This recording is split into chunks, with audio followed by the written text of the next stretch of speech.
Okay, I want to officially welcome Rabbi Yosef Kantor, the rabbi and the shaliach, the chief rabbi, I should say, of Bangkok, Thailand. I've been trying to do a little reading about the Jewish community in Thailand. It looks very, very interesting. And just as I welcome you, and thank you so much for joining us today and giving us this class and this enlightening us about the Jewish community there and all the activities there. Somebody asked me this morning, they said, Thailand is 12 hours ahead of Chicago. Is the rabbi going to be speaking at 2:30 in the morning? I said, no, Baruch Hashem, we're not asking him to do that. He's in New York, so only 1 hour ahead. But thank you so very much for your time, Rabbi Kantor. Yeah, you're welcome. You're welcome. So whenever you're ready, please go right ahead.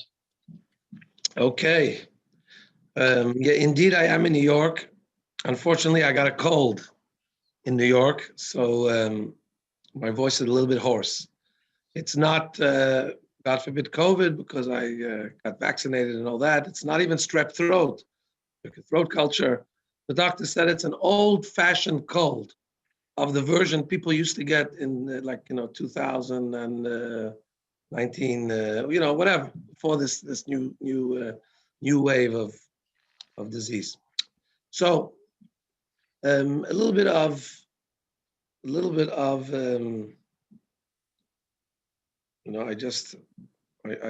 saw the list of questions you sent me and what to talk about, but maybe I have it on another screen. I forgot already what your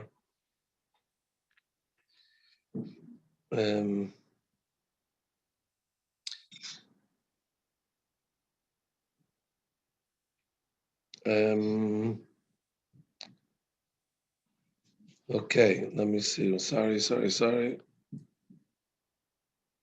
Okay, we're going to talk about, I sent a lot of instructions. So we'd love to hear about the community. Okay, maybe you ask me questions because it's going to be easier. Just Sure. Thank you very much. Well, what people usually talk about is they give us an idea, a sense of the Jewish history in a particular place. I don't know what that's like in Thailand. It seems to be mostly people who are there on business or touring, a lot of Israeli. Okay, so let me give a background indeed, that in our region, Thailand has some, when I was approached about going to Thailand, the only thing I knew about Thailand is it's not far from Hong Kong. Hong Kong is obviously the bigger, Hong Kong is 3 hours flight away. Singapore is 2 hours flight away. The common thing between Hong Kong, Singapore, Burma, India, is that these countries were all colonized.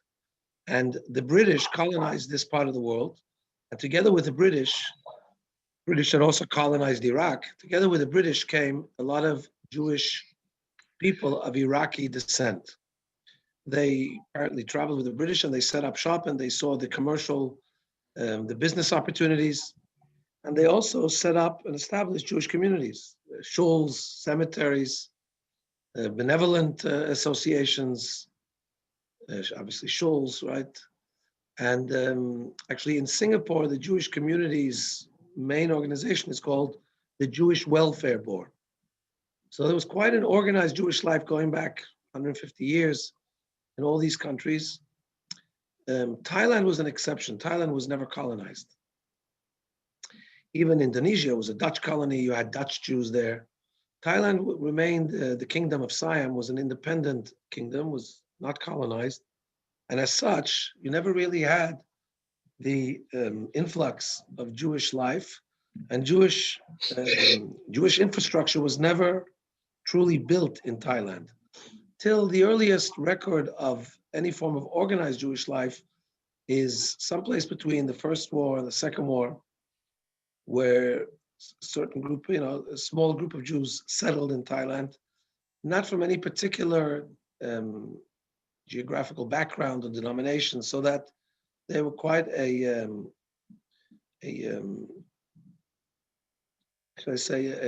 eclectic group of Jews. The earliest really the true first collaboration of the Jewish people was with the formation of the Jewish Association of Thailand. But that didn't happen till I believe it was not till the 1950s that the Jewish Association of Thailand was formed. The earliest place of prayer was in a house that belonged to a woman, Elizabeth Zerner. She and her husband Wilhelm Zerner were Dutch Jews who had perhaps even been born in Indonesia, and they had moved to Thailand. Her husband, um, Wilhelm Zerner, set up the first lapidary, the first stone cutting operation in Thailand. They became wealthy. They didn't have any children, and Elizabeth gave the use of her house for a synagogue. And when she passed away, she actually had left a piece of land with a wooden structure which the Jewish community used, and she left money to build a building as well. This was in the 1970s already, and by 1980, the construction of a three-story synagogue and community center had been completed. For the time, it was a large structure, had a synagogue with a capacity of 200 people even, a social hall capacity of 150, a third floor which was anticipated to be used as rooms for Talmud Torah for teaching students, and a small weekday synagogue. And later on, during the 60s and 70s, you had the presence of the US military, and there were enough Jewish servicemen serviced around that part of the world, that the United States Army had, most of the time, had a chaplain who was servicing the armed forces. And that chaplain would lead services at the synagogue. Or else there were some lay people that had come. They were able to, there was particularly one lay leader who was originally from Syria. He was of the Aleppo community that had moved to Israel, and he had studied in yeshiva. And he came to Thailand to assist his uncle, who was of Lebanese origin, Sephardic Lebanese origin. And he was able to lead services, and he did so in the absence of a rabbi. In the 1980s, besides for that Jewish Association of Thailand and their three-story building that was now operating, but mainly on the high holidays or for bar mitzvahs and special occasions, without any formal leadership. In the 1980s, a group began forming in a different part of town. The first synagogue I described is called Bet Elisheva, named after Elizabeth Zerner. In the 80s, a group formed on weekends in the Gem district. It was a part of town where much of the gem trade was situated. And there was a family called the Abraham family. It was a father with several sons, had offices in Bangkok and in India. They were a Bombay family, or an Afghanistan family that moved to Bombay. So they had offices in Bangkok, in India, in New York, in London. The greatness was those days, if you had a few brothers who could implicitly trust each other, you could have a global chain of offices without, because let's say somebody could deposit money in Bangkok and take it out in London, because the brothers would keep each other's informed who had deposited money, and this made for a very promising, so to speak. This was the way business was done back then. In the days prior to communication, I don't have to be telling this group. Prior to communicate to the instantaneous WhatsApp and emails and electronic, it was very, very beneficial where this group of brothers each situated themselves in a different capital of the financial worlds, and thus they were able to do very successful business. In Bangkok, they had a building, and the Jews would invite all the Jews there for Shabbat to come pray on Shabbos, and they would provide free meals afterwards. At some stage, some more Jewish people had come and set up offices in Bangkok, and they felt it was an unfair advantage to have this business family host everybody for Shabbos, because that would make them indebted and that would give them an edge in the business. And they said the shul would really be in an independent premises. And so they went ahead and they rented space in the Gem area. And they created a Sephardic synagogue, which they called Even Chen, which means semi-precious stone. And that started to become the more active synagogue in town because they were Sephardic Jews as opposed to Beit Elisheva, which was largely made up of Ashkenazic Jews who were less shul-going oriented. Sephardic Jews that were coming in and getting together in the Gem district were very shul-oriented synagogue, Bet Knesset. Most of them, many of them knew how to lead the services. They weren't particularly in need of a rabbi to lead services. And so they were able to develop the synagogue under the lay leadership of their own members. In the late 80s, there was, as a few of the youngsters started to get married and they were thinking about what to do with their children who would make sure there would be some education, there was talk of starting to look for a rabbi. Before I get to actually look for a rabbi, there were Chabad, the Abraham family, also had a base in New York, and they would pray in the synagogue of Rabbi Hecht in Forest Hill, Queens, Rabbi Shalom Hecht. And he had introduced them to the Lubavitcher Rebbe. And at one of the Rebbe's birthdays, this wealthy Abraham family had presented the Rebbe with some manuscripts of Hasidic teachings that they had purchased.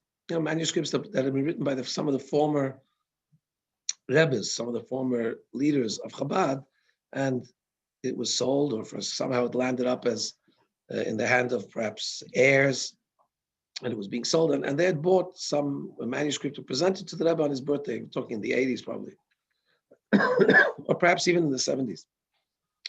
The Rebbe had said he would like another gift. What could the Rebbe possibly ask for as a gift? The Rebbe said he'd like to see to it that they make sure that there's a mikveh in Bangkok. There was no mikveh. And so then started a long, multi-year project to build a mikveh. It wasn't easy for some reason until they reached somebody who could do it. Rabbi Groner of blessed memory from Australia was involved. Rabbi Groner was a rabbi in Melbourne, Australia. And the Rebbe had instructed him upon one of his visits to the United States when he was going back to Australia, he should travel back via the Orient and he should stop in several communities, one of them being in Thailand, and see what can be done about the mikveh. There were some Chabad gem dealers, the Chitrik family, Rabbi Herschel Chitrik of blessed memory, and others that used to travel and do business in that part of the world. And they too were instrumental in trying to get the mikveh off the ground. Eventually, sometime in the late 1980s, the mikveh was completed. Just to give you a little feel of the cultural differences between the two synagogues, two synagogues in one city, they did work together, and some people were on both boards. But to get permission to use space in the Beit Elisheva synagogue to build a mikveh, they were looking at using parking spaces. Some of the members of the board felt that it's giving up a few parking spaces in the synagogue compound was not valuable. They would lose parking spaces. A mikveh was not considered important. None of those, almost nobody in that synagogue even considered that a woman's mikveh was of value in the modern day of the 1980s. But yet it did pass a board decision that 2 or 3 parking spaces would be given for the mikveh, and a small mikveh was built. So in looking for rabbinic leadership, the Sephardic group were more active, and they proceeded to bring somebody from Israel, a Sephardic person who was not married, and he didn't last there he lasted a few years, but it landed up being unsuccessful. He was there, he was single, he was an older bachelor. He was trying to do business at the same time, and somehow it didn't work out. Another attempt was brought to bring a rabbi. He was divorced, a Sephardic rabbi from Israel, also didn't last very long. And the community decided, upon the advice of many of the traveling business people, they said, look, you really need to turn to Chabad, because Chabad Lubavitch will send you a family. The Lubavitcher Rebbe sends out not just rabbis, single or whatever. The Rebbe insists on sending out a family unit, a rabbi and a rebbitzin. You all know that even more important to a community than a rabbi is a good rebbitzin, because a rebbitzin creates a home, creates a place where a Jew can come in and get nurtured, not just in the intellectual sense or in the ritual sense. A rabbi can lead the ritualistic part of Judaism, but there's an integral part, critical component of Yiddishkeit, which is seeing a Jewish home and being part of a Friday night experience, watching children being born and grow up, and that was something they understood. If they turned to Lubavitch, this is what the Lubavitch Rebbe would send. And my wife and I, this is in 1992, had just gotten married. We were starry-eyed and very idealistic, and we wanted one thing in life. Well, before we had got married, we wanted to get married. The matchmaker, the shadchan, asked, "What does you want to do? What does the young man want to do when after he gets married?" And the answer was, he wants to be the Lubavitch Rebbe's emissary, to be a shliach somewhere, open a Chabad someplace. And the young lady was asked before she dated by the matchmaker, "What does the young lady propose to do?" She says she also wants to be a emissary of the Rebbe. So that's the basis upon which we met. We all both knew that investigation had been done prior to our first meeting. We met each other. We didn't take long. Thank God we got married, and then we were looking where would we be posted. Truth be told, we had both thought that the United States of America is a great place to live. Some greenery would be a nice green area. The suburbs, that would be really nice. Nothing inner city. Maybe 2 cars in the parkway, in the driveway. That's kind of an American dream. And in those days, there was Pathmark that had a lot of kosher items. Pathmark, ShopRite. You can just go shopping in America and fill up your shopping cart with kosher items. The school, somewhere not too far from a school, we figured would be nice. And that was our criteria, is where we wanted to go. And then there was the reality of where leadership was needed and where they wanted us to go. And the concept of Thailand came up. We asked the Lubavitcher Rebbe, should we go? The Rebbe was then not well. He was unwell and after a stroke. So the questions that could be addressed were answerable in either yes or no. That's how the Rebbe answered questions presented to him. And Rabbi Krinsky presented the question, and the Rebbe nodded, yes, we should go. I went and visited. The community liked me. They asked, can you please move here? My wife was expecting our first child. She was 9 months pregnant. She couldn't go, and that was part of the providence. I don't know what would have happened if she went on that first visit. I can't tell you what would have happened. But I can tell you that we asked, my wife agreed, since the Rebbe had nodded his holy head and said we should visit there, I should visit there. So once they asked for us to move there, my wife, as a true emissary of the Rebbe, with the idealism that's lasted now for close to 30 years that we're there, said, yes, okay, we're going. And we went there. It was not her dream. She grew up in Los Angeles. Bangkok was not the kind of home that she had anticipated. But it definitely fit the bill of being a shlichus, being a mission, being sent by the Lubavitcher Rebbe. And it has proven to be, like all shluchim in their respective places, has proven to be a place of blessing for us, physically and spiritually. The city has changed unrecognizably. But let me first, before I talk about the change in the Jewish landscape, the city has changed unrecognizably in the terms of the infrastructure of the city. When we came, there was one general highway from the airport to town. Today, that airport is the old airport. It's used as for domestic. They built a brand new airport. And the city is crisscrossed with highways that take you from one side of the city to the other, take you out of the city. There is a new, spanking new subway system. There's an elevated railroad, all built in the time since we were there. The banking industry has been redone. Everything's electronic. And high rises have gone up. Old buildings have gotten revamped. And many new businesses have moved their headquarters to Bangkok, Thailand. So it's really got a resurgence, you could say. The Jewish life also underwent a great resurgence. We came as one couple of rabbis. Since then, we have brought others, and we now number 11 Chabad rabbinic couples dotted throughout Thailand. 7 of us in Bangkok. That's where a lot of the action takes place. We have a school. We have 3 synagogues. And we have a vibrant Jewish life. We have a kosher restaurant that provides meat. We import meat from Argentina. We shech chickens in Thailand. We just opened 2 years ago the J Cafe, J as in Jewish, the J Cafe, which is a full range of Cholav Yisrael, kosher pizzas and ice creams imported from Israel and all kinds of kosher food items. It's a kosher shop as well. And that's where people get their yard side candles and they get their gefilte fish and various other important items like that. We also, basically the shul, which was built in 1980 at those standards, was no longer big enough and no longer modern enough. So we knocked down the shul, but it took us a little longer to get permits than we thought. And shul is down and we're about to go into the ground building 2 floors down for parking and 5 floors up. And we're going to move into a beautiful new community center, hopefully within 2 years. Of course, as in every good Jewish organization, we jumped well ahead of our capacity to actually produce, but Hashem will send the manna from heaven, I have no doubt.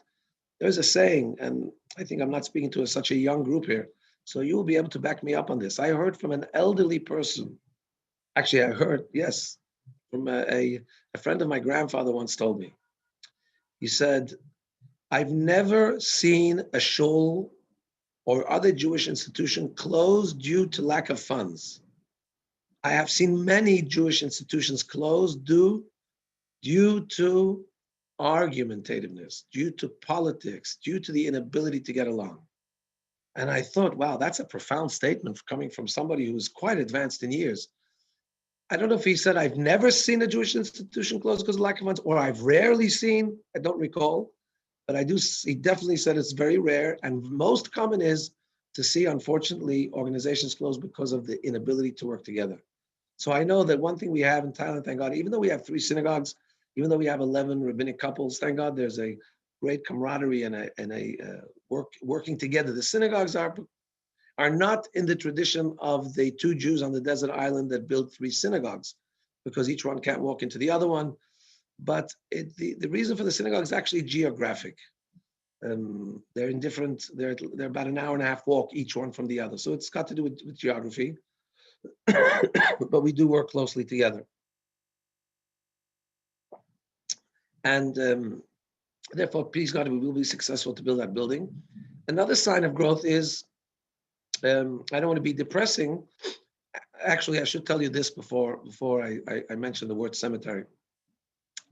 It's known in Jewish writings that to write a will, final will and testament, is considered a good omen for long life. So we know many great Jewish leaders wrote wills in their 30s and their 20s. And it's supposed to be a very good sign for life. Many people are scared to do it. They're scared if you talk about death, if you talk about wills, if you talk about burial, it's somehow gonna wake up the angel of death who forgot about us, and he's gonna all of a sudden, it's absolutely the reverse.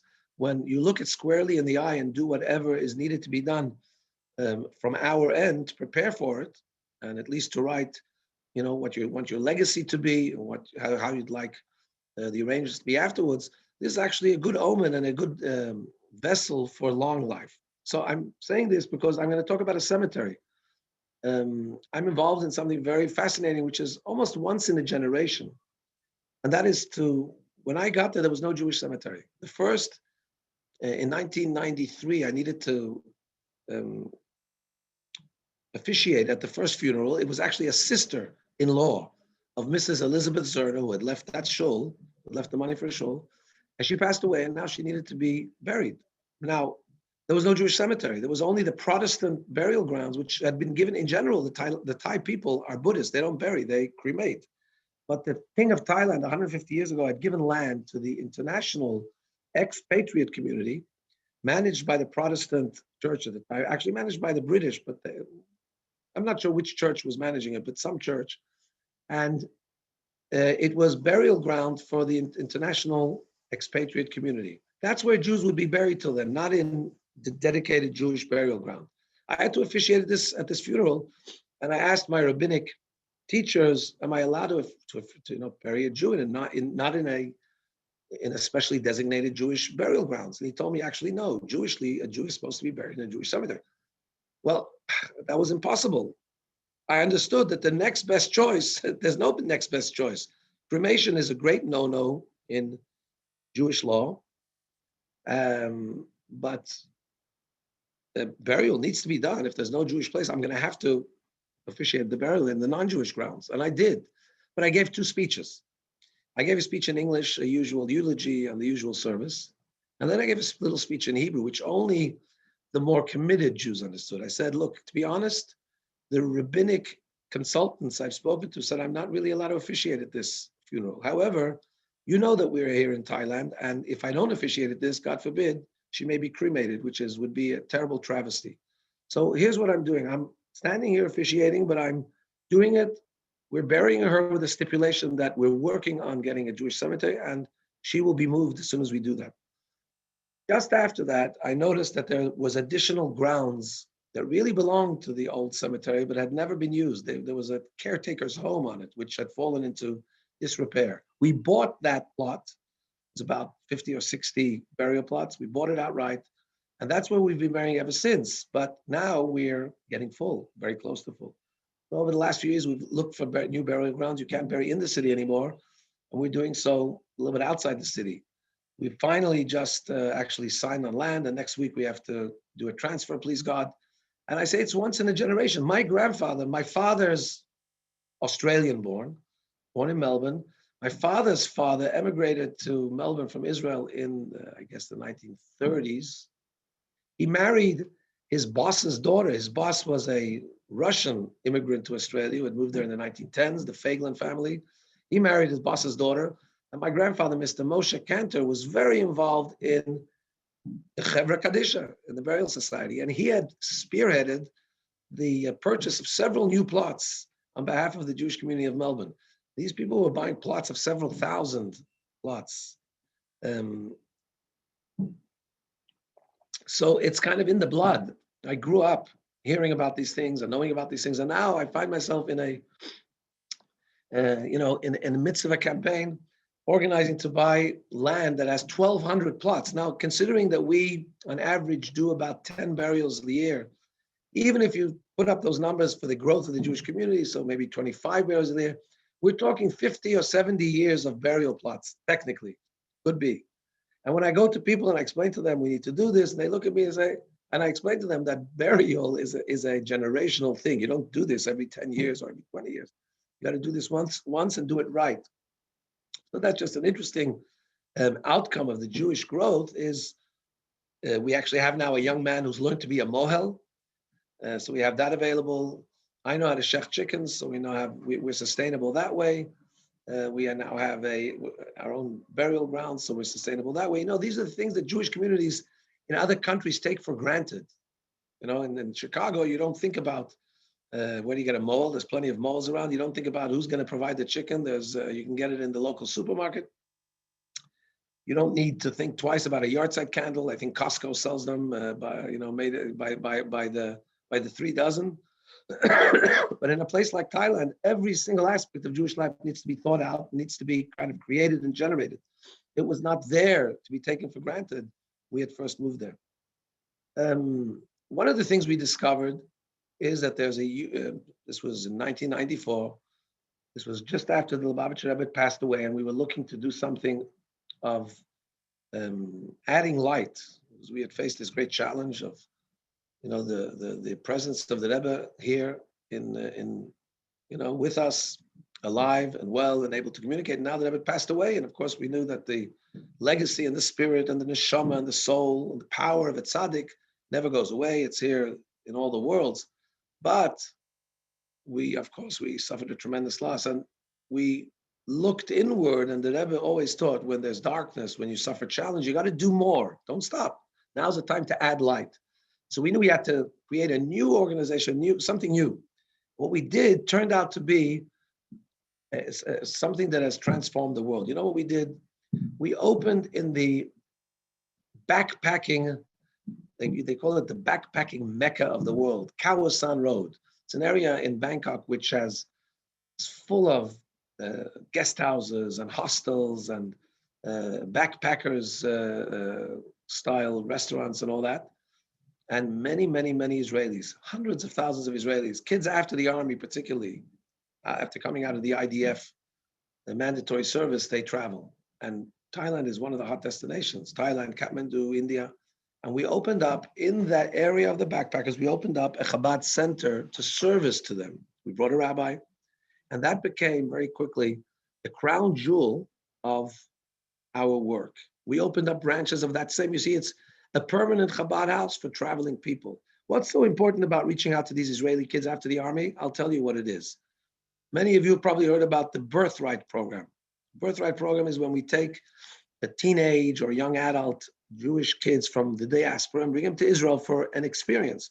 The value of that is it's transformational. When Jews leave home, the diaspora, and go to see what life in Israel is like, they have this feeling that their soul is connected to this land.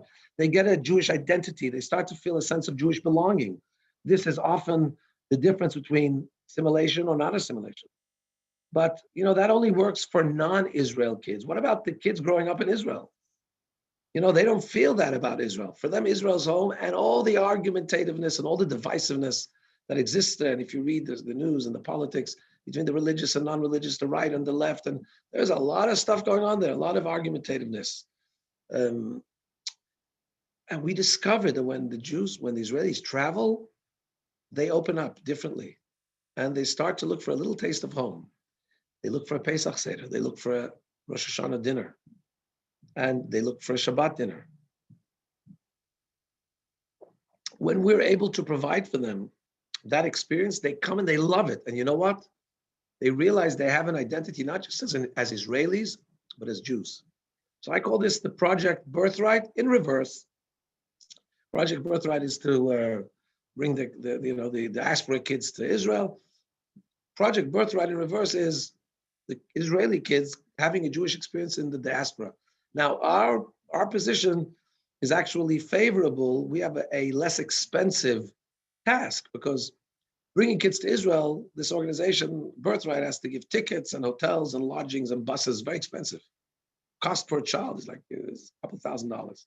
We don't have to provide that. These kids are buying their own tickets. They're paying their own hotels.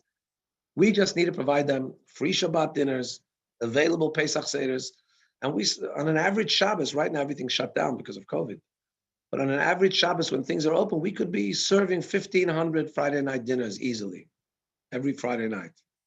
We're talking about, we serve about 120,000 Shabbat and holiday meals throughout the year. That's a big budget. Figure it costs us about a little bit under $10 per meal. Do the math. That's more than $1 million that we're spending feeding people throughout the year. These are impressionable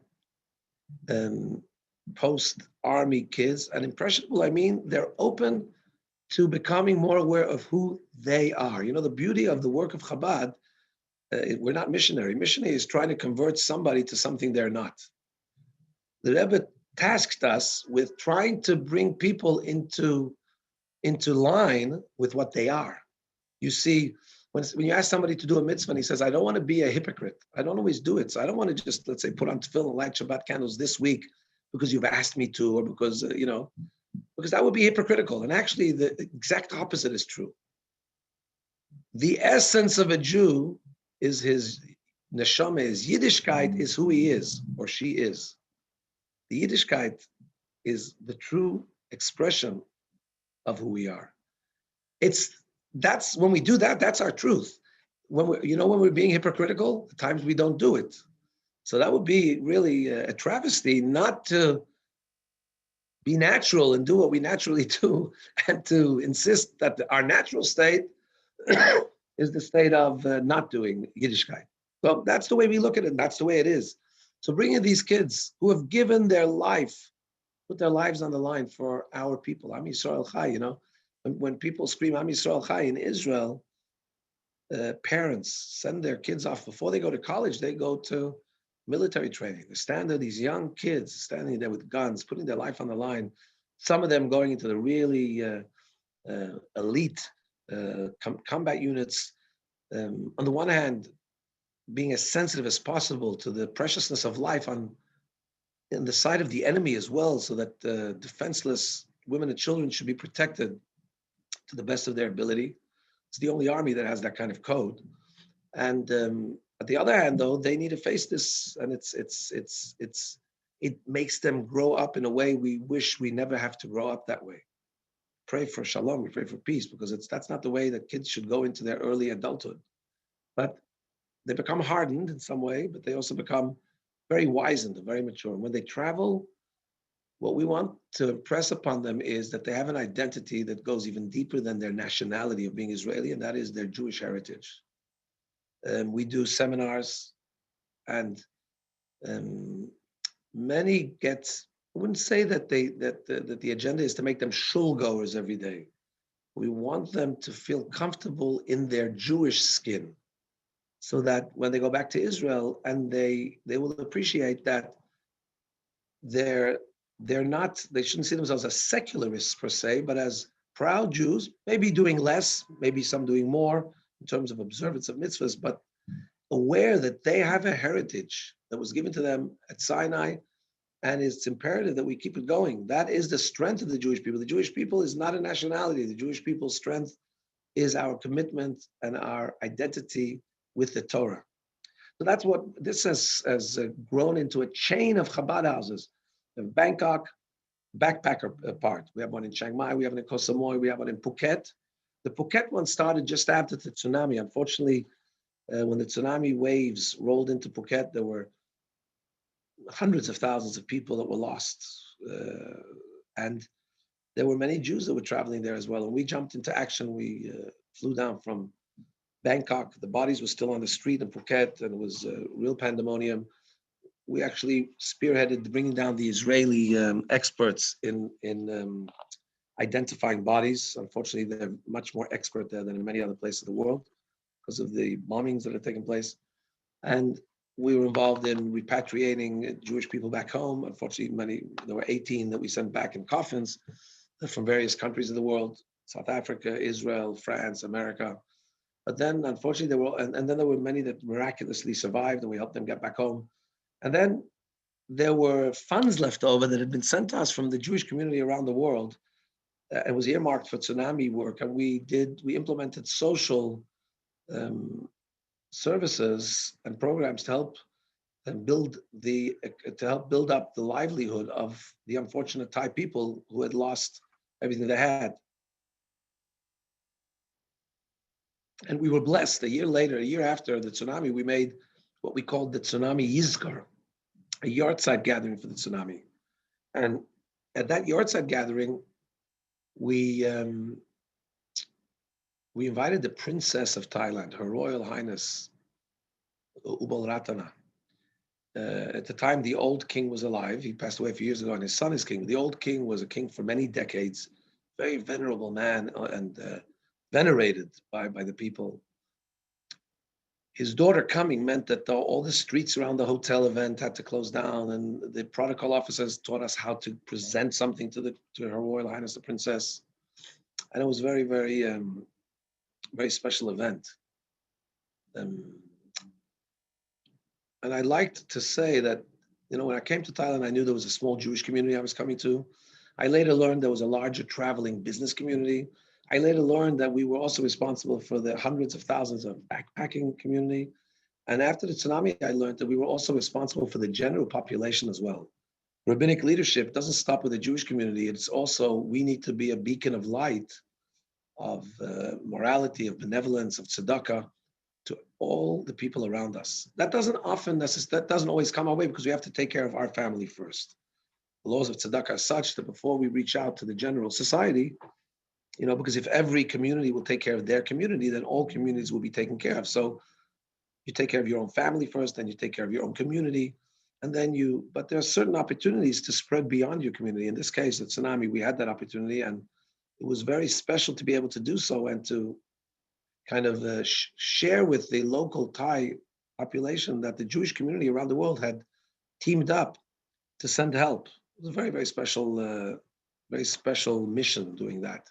We've done it since at various occasions when there was flooding, extreme flooding around Bangkok. We packed supplies and we went out to distribute it amongst the villages that were in need. Basics like toilet paper and canned food.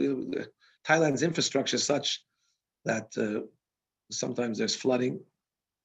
So when we get the opportunity, we do that as well. Recently, we had like a blood drive in a particular place where there wasn't enough of a certain type of blood. So yeah, this, I think, is part of our general mission as well: be a light unto the nations, to teach the values of God-based morality, and that is that we need to try and do the best we can to help those around us, to do justice, and of course to believe in immutable values based on the fact that they're given by God at Sinai.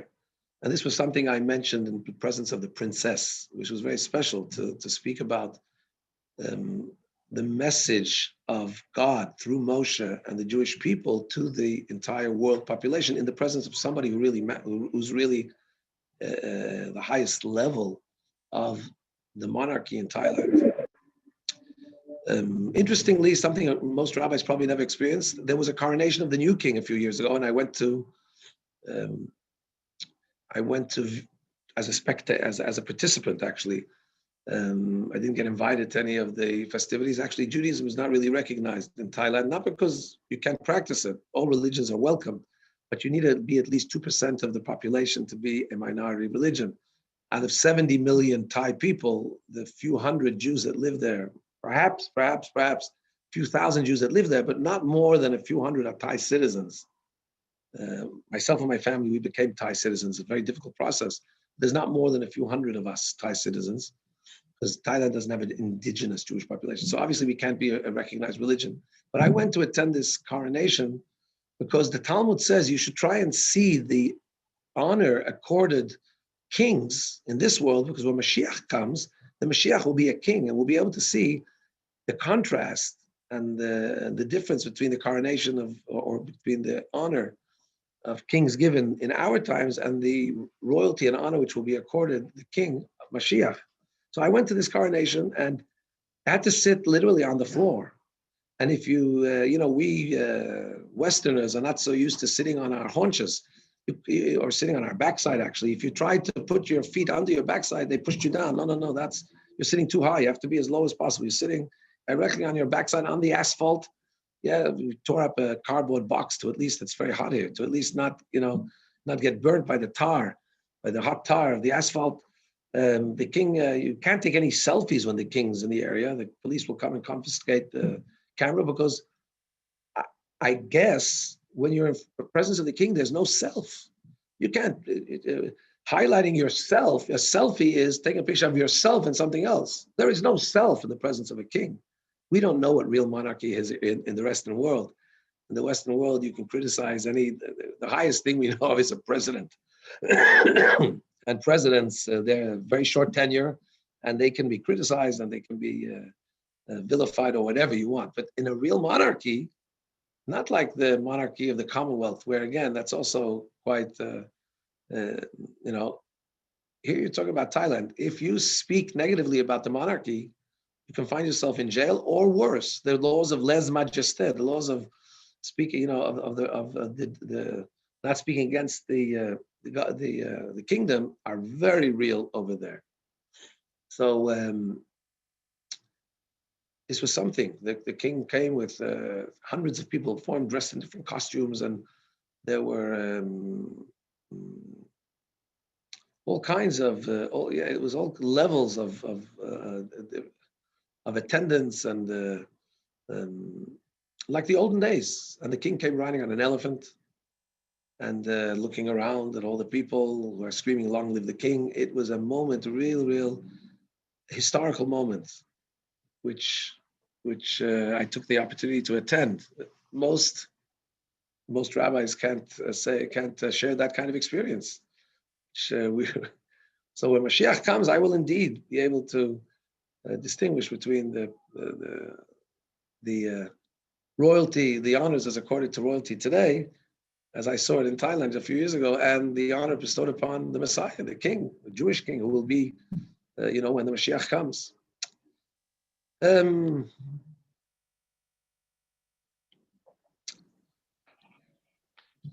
Anything else?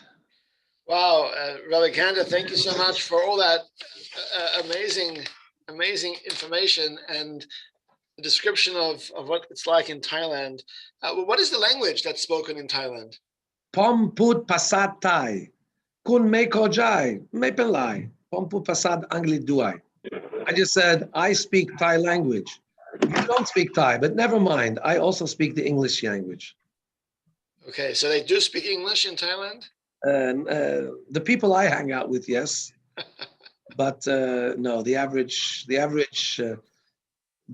non-Bangkokian doesn't speak much English. Yeah. Let's throw it open to the floor. For all those who are on the Zoom, you can unmute yourself and just jump in and ask a question. If you're on the phone, then you'll need to press star and then 6 to unmute yourself. We have a question here. 1 minute. Go ahead. What you talked about was one of the major issues of Judaism, perpetrating the religion and keeping and getting numbers, increasing our numbers.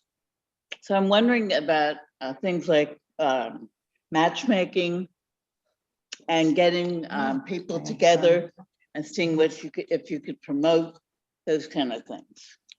I'll share with you. Like you were working on that. I know, you know, I've somebody I'm thinking of 50 plus, 8 years plus, and just trying to establish better communication and dating and matchmaking. Oh, that's a very good question or suggestion. I'll share a beautiful story. We recently started what we call the Chabad Young Professional Group, and a boy from Miami, Florida, who had lived already, a young man had lived in Thailand for 8 years, met a young Jewish lady who was teaching from California, and they got married. They had a baby recently. They met at the only way they could have met was at our event. Several others have met and married. So we are active in that field too. It's important to bring Jewish people together and have them date and marry and continue the Jewish people indeed. I have to ask you, I was really impressed. It was very inspirational, this talk. I really enjoyed it. Thank you. But I want to ask you, do you have a rough figure of the population of Jewish people in Thailand today? I would say we have 3,000. We have between 3,000 to 5,000 individuals, and that's I'm going on a high number. Probably closer to 3,000 Jews living throughout Thailand. Now I understand why you didn't make citizenship, because. But what about those people? Do they have citizenship there? Most of them not. Many people move to Thailand as chapter 2 of their life. For many people, it's either things didn't work out back in the West, or it worked out and they moved on. And for many people, it's a kind of we have many drifters, chapter 2 people. And they're, unfortunately, many of them are living really from Social Security to Social Security that they receive in their Western origin. Unfortunately, again, we find we have to help many people, kind of just survive. Then there are many people that just come for a few years and they don't see this. Thailand is not seen as a place you want to necessarily, if you have a family particularly, it's not seen as a long-term place. There are many benefits to Thailand, but there are also many drawbacks. One of them is it's a different language, different culture. How shall I tell you, an older person who was telling me about the beautiful Jewish opportunity for elders in Buffalo. He was telling me about the events at the Y and about the lectures that were available. And I asked him, so why don't you move back to your hometown of Buffalo? You're in your late 60s, you're comfortable, you're retired, you have enough funds. And he says, and take out my own garbage for the rest of my life. In Thailand, he has a live-in maid.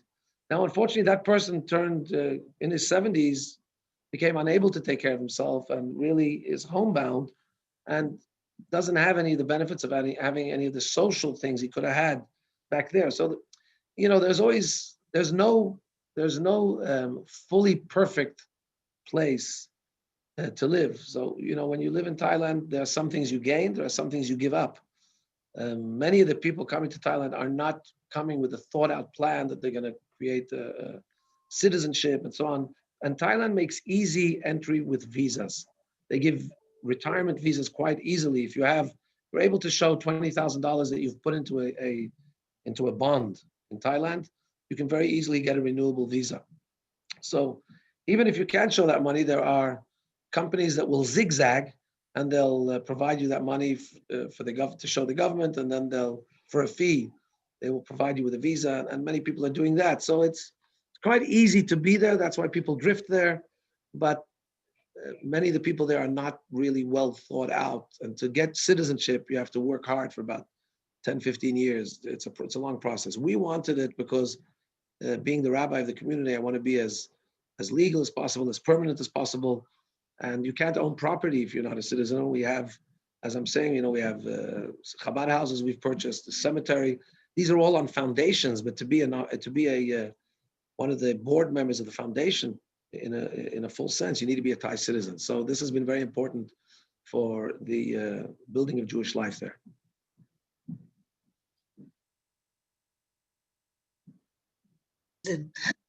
Is it very similar to Hong Kong?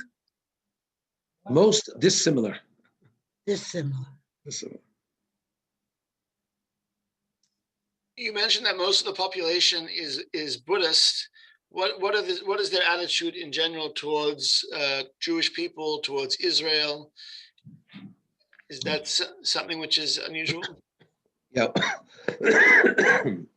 Sorry. When I first came to Thailand, it was quite common that taxi drivers or Thai people, they would ask me where I'm from. So I would say I'm the Israel religion, but I'm from America. I'm Sasana Israel, Jacques Pratet America. And many of the taxi drivers will put one hand over an eye as reminiscent of Moshe Dayan. Oh, Israel, Gengmag, very good Israel. They would make a patch on the eye. They considered, Moshe Dayan had a hero status in Thailand. On the other hand, after 9/11, when I was walking down the street, many people looked at my beard and chuckled and said, Bin Laden. So which means they had no idea of the sensitivities of what Jews are and what the geopolitical situation is. Many people just are clueless about what Jews are. So that's good, because they don't know what we are. They can't hate us. So for many people, it's just, Thailand's a very tolerant place. It's kind of live and let live. So we, thank God, we don't face singling out as Jews. Thank God. What there is, since Thailand is an open country, very porous, our security issues are that, enemy or people that aren't our friends can easily get into the country as well. And so therefore, after the terrible tragedy in Mumbai, where the Chabad house was targeted and the rabbi was killed, we needed to start providing, especially because we have so many Israelis going through our doors. We were told by the Israeli authorities that in order to properly provide security, we needed to have not armed guards, but we needed to have people standing at the doors only letting in guests after they've engaged them in conversation to make sure that they don't seem to pose a threat. And that added a huge overhang in terms of budget on top of our operation, but we had no choice. And life has changed ever since. It's a big challenge to properly provide security for our work. But the threats or the dangers wouldn't be coming from the locals. This would be from our enemies around the world that can easily get into the country. Okay. Are there any other questions? Anybody in the audience?